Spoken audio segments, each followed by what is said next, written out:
রোজা রাখা মানে আমরা অনেকেই মনে করি যে না খেয়ে থাকা আর কি পানি ছেড়ে দেওয়া।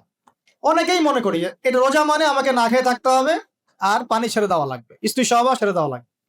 কিন্তু এর চেয়ে বেশি ইম্পর্টেন্ট একটা বিষয় আমরা ভুলে যাই, সেটা হলো রমজান মাসে রোজা রাখার অর্থ হচ্ছে আল্লাহ পাকের সমস্ত কবিরা সগীরা গুনাহ ছেড়ে দেওয়া।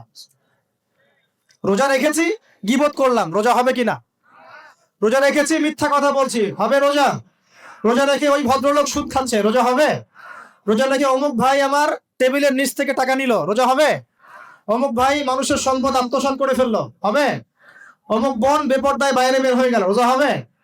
অমুক ভাই মনে করেন ওই যে গার্লফ্রেন্ডের সাথে চলে গেল ডেট করতে, রোজা হবে কিনা? অনেকে পর্নোগ্রাফি দেখছে রোজা রেখে, রোজা হবে কিনা?